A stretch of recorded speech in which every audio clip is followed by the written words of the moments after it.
Bismillahirrahmanirrahim. Assalamualaikum warahmatullahi wabarakatuh. Di sini kami akan menjelaskan materi kami tentang akuntansi sumber dana unit deposito yang telah kami diskusikan bersama kelompok kami, yaitu kelompok 5.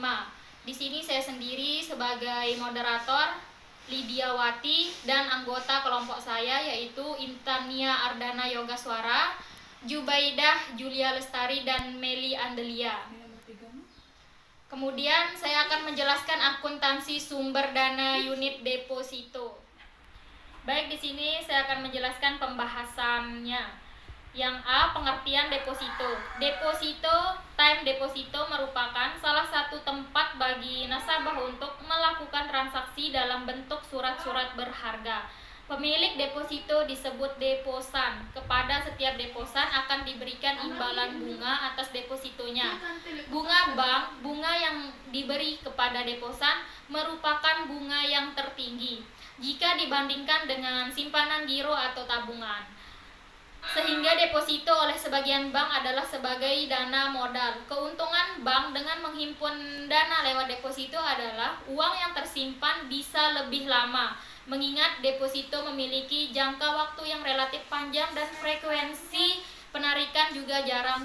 Dengan demikian, bank dapat dengan leluasa untuk menggunakan kredit dana tersebut. Baik, saya akan melanjutkan penjelasan dari Lidiawati.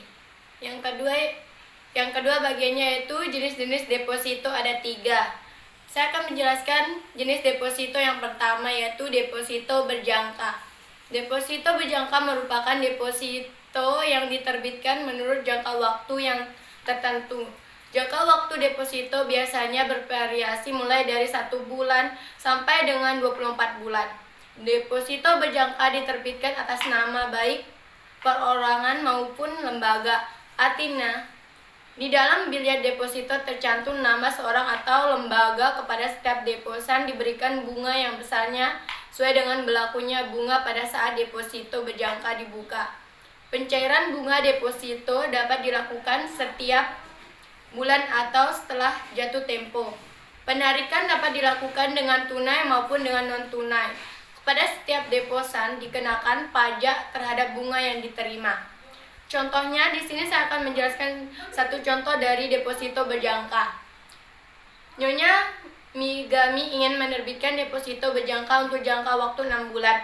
Nominal yang diinginkan adalah 50 juta dan pembayaran secara tunai bunga 18% dan bunga diambil setiap bulan tunai. Setelah jatuh tempo, deposito tersebut dicairkan dan uang diambil tunai. Berapa jumlah bunga Nyonya Migami terima setiap bulan jika dikenakan pajak 5%? Baik, saya akan menjawab dari contoh soal Nyonya Migami. Bunga 18% dikali dengan 50 juta dibagi dengan 12 bulan sama dengan 750. Kemudian pajak 5% dikali dengan 750 sama dengan 112.050 rupiah. Jadi bunga bersih per bulan yaitu 750 dikurangi dengan 112.050 rupiah sama dengan 637.500 rupiah. Jika penjelasan yang saya jelaskan tadi, contoh dari deposito berjangka tidak jelas, dapat dilihat di PowerPoint-nya. Baik, saya akan melanjutkan penjelasan dari Mary. Yang kedua, di situ ada deposit on call. Deposit on call merupakan deposito yang berjangka waktu minimal 7 hari dan paling lama kurang dari 1 bulan. Diterbitkan atas nama dan biasanya dalam jumlah yang besar. Misalnya 50 juta, tergantung bank yang bersangkutan. Pencairan bunga dilakukan pada saat pencairan deposit on call. Dan sebelum deposit on call dicairkan, terlebih dahulu 3 hari sebelumnya nasabah sudah memberitahu bank penerbit. Besarnya bunga biasanya dihitung per bulan dan biasanya untuk menentukan bunga dilakukan negosiasi antara nasabah dengan pihak bank. Contoh soalnya, Tuan Ardi memiliki uang sejumlah 300 juta. ingin menerbitkan deposit on call mulai hari ini tanggal 3 Mei 2002. Bunga yang telah dinegosiasi adalah 4% per bulan dan diambil pada saat pencairan. Pada tanggal 19 Mei 2002, Tuan Arbi mencairkan deposit on call-nya. Berapa jumlah bunga yang Tuan Arbi terima pada saat pencairan jika dikenakan pajak sebesar 15%? Baik, saya akan menjawabnya. Lama deposit on call 3-19 hari dengan catatan pada saat pencairan bunga tidak dihitung. Bunga sama dengan 4% dikali 300 juta dibagi 16 hari. 30 hari pajak sama dengan 15% dikali 6.400 sama dengan 112.500. Bunga yang diterima Tuan Arbi saat pencairan yaitu 637.500. Baik, hanya itu penjelasan dari saya, akan dilanjutkan oleh kelompok saya. Saya akan melanjutkan penjelasan yang sudah dibaca oleh rekan saya Julia Lestari mengenai sertifikat deposito. Merupakan deposito yang diterbitkan dengan jangka waktu 2, 3, 6, dan 12 bulan. Sertifikat deposito yang diterbitkan atas unjuk dalam bentuk sertifikat. Artinya, di dalam sertifikat terdapat nama seseorang atau badan hukum tertentu. Di samping itu, sertifikat deposito dapat diperjualbelikan pada pihak lain.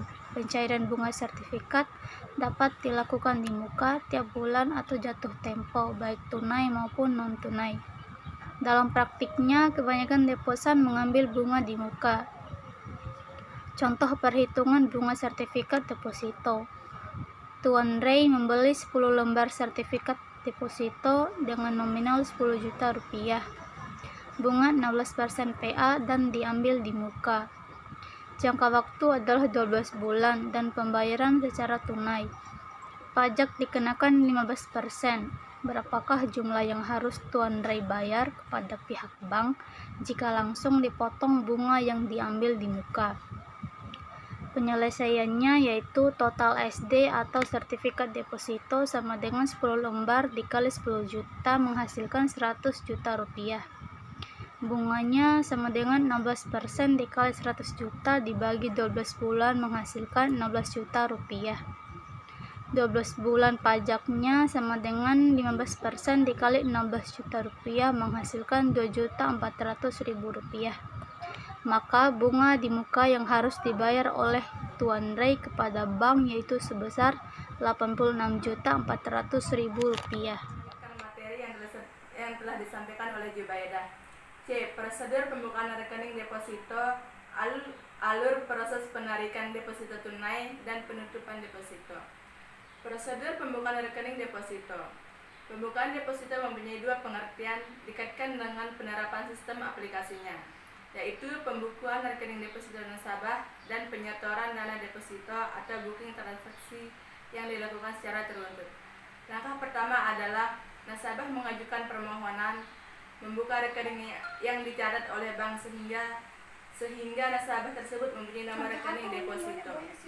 Setelah mempunyai nomor di bank, nasabah dapat menyetorkan dananya atau booking transaksi dengan jangka waktu penyimpanan sesuai dengan permohonannya. Alur proses penarikan deposito. Alur proses penarikan deposito dilakukan dengan dua cara. Yang pertama melalui petugas dinas luar. Nasabah menyerahkan beliat deposito dan menandatangani slip penarikan yang telah disiapkan oleh PDR. Yang kedua melalui kantor bank dan penutupan deposito. Penutupan deposito adalah proses penarikan dana deposito termasuk bunga depositonya oleh nasabah yang telah jatuh tempo. Pada proses penutupan deposito ini, nasabah tidak memperpanjang penyimpanan dananya atau roll over. Baik, di sini kelompok kami sudah menjelaskan materi dari akuntansi sumber dana unit deposito. Di sini saya juga akan menjelaskan kesimpulan dari materi yang sudah kami bacakan tadi.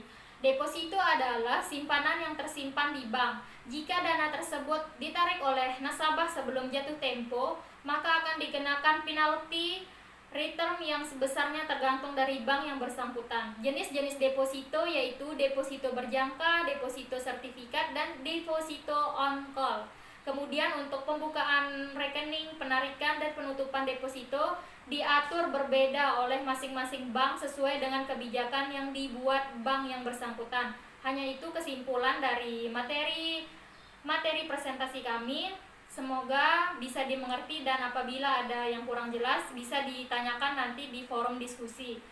Kurang lebihnya mohon maaf. Wallahul muwaffiq ila aqwamit thoriq. Wassalamualaikum warahmatullahi wabarakatuh.